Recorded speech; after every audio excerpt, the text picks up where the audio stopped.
ပတ်ကြည့်မူပိုင်းရဲ့ Prime Root Genesis ဆိုတဲ့မှုမှာအမိုက်ဆုံးလို့ပြောလို့ရတယ် Brian Iron ကိုဘယ်လိုယူရမလဲ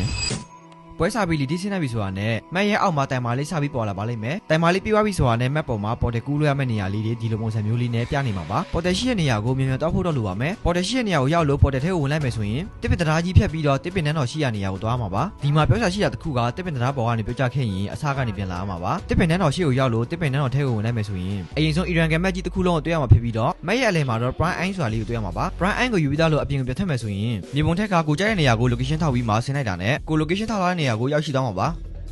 Brian Iron ကဘာတွေတောင်းလို့ရလဲဆိုရင်တော့ scale အနေနဲ့၄ခုရှိပါတယ် barrier ဆိုတဲ့ spell လေးကိုတောင်းလိုက်မယ်ဆိုရင်ကိုတောင်းလိုက်တဲ့ rate အတွင်းမှာတပိုင်းလေးထွက်လာမှာပါ teleport ဆိုတဲ့ spell လေးကိုတောင်းဖို့အတွက်ဆိုရင်စာမှတ်အနေနဲ့ point တစ်ခုချမယ်အဆုံးအမှတ်အနေနဲ့ point တစ်ခုချလိုက်မယ်ဆိုရင်စာမှတ်နဲ့ဆုံးမှတ်ကိုလည်းကူတောင်းလို့ရမယ် portal လေးတစ်ခုထွက်လာမှာပါ heat ဆိုတဲ့ spell လေးကိုတောင်းလိုက်မယ်ဆိုရင်ကိုတောင်းလိုက်တဲ့ rate တစ်ခုအတွင်းမှာတွေးတွေ heat ပေးနေမှာပါ corrupting flower ဆိုတဲ့ spell လေးကိုတောင်းလိုက်မယ်ဆိုရင်ကိုတောင်းလိုက်တဲ့ rate အတွင်းမှာ damage ပေးနိုင်မယ်ပန်းပင်တွေထွက်လာမှာပါဒီအပင်ကကိုတင်းမေကိုရောရန်သူကိုပါ damage ပေးတာမလို့အသုံးပြုတဲ့အချိန်မှာနည်းနည်းသတိထားဖို့လိုပါမယ်ဒီတော့အားလုံးပဲအဆင်ပြေကြပါစေနောက်ဗီဒီယိုမှာတွေ့ကြပါမယ်